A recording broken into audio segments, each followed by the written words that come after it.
Republican presidential candidate and U.S. Sen. Ted Cruz our Texas addresses the crowd during a campaign stop Monday in Rothschild, WISC. AP, Charles Rex our Bogost Gov. Nathan Deal and his advisors must be thinking it. A good thing they didn't endorse Texas U.S. Sen. Ted Cruz in this month's primary. The Republican presidential candidate, who has been advocating for religious liberty measures a staple of his platform, criticized Deal for his decision to reject Georgia's latest version of the legislation. From the Washington Examiner, I thought that was very disappointing to see Gov. Deal of Georgia side with leftist activists and side against religious liberty.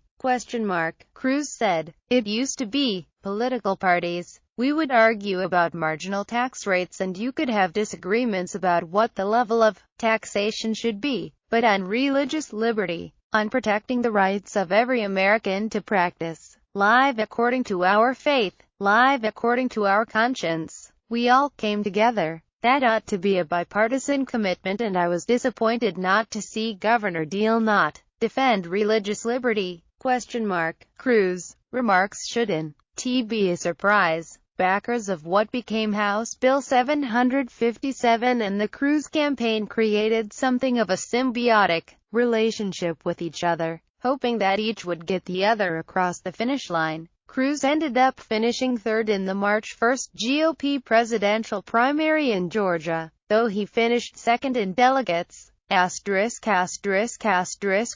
neurosurgeon and former Republican presidential candidate Ben Carson also expressed his dismay, quoting the New Testament in a Facebook post. The @Real Banker chides Georgia Gov. Deal for religious liberty bill veto. #AprilPic. Twitter.com. UQW8MEFCVQ. Greg Bluestein, @Bluestein. March 29, 2016 *****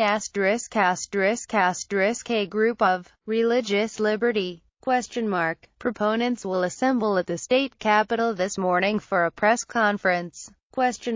Presumably to push the call for a special session to override Gov. Nathan Deal's veto of HB 757. A 3/5 vote by each chamber would be required for the General Assembly to call itself into session. But at least until May 3rd, it may be tough to find lawmakers willing to jump up and support an override session. That's because the governor of Georgia has the line-item veto and can pencil out specific funding projects in the districts of rebellious members of the House and Senate. State Sen. Josh McCoon, right, with Rep. Barry Fleming, our Harlem, AJC file, Bob Andres, Banders at H. An early example of this hammer appears today, courtesy of Chuck Williams and the Columbus Ledger-Inquirer. Columbus State University and the National Infantry Museum lost funding in the most recent state budget because of the divisive actions of Republican Sen. Josh McCoon. According to a senior member of the local General Assembly delegation, you can only stick a stick in somebody's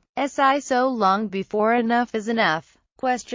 Rep. Richard Smith said late Monday afternoon, they're going to give it to somebody who has been supportive. McCoon just finished his 6th year in the General Assembly. He has been at odds this session with Republican Speaker of House David Ralston and Gov. Nathan Deal. At one point, McCoon introduced legislation to limit the term of the Speaker but pulled it when the Senate leadership asked. For the last 3 sessions, McCoon has been pushing religious liberty legislation, a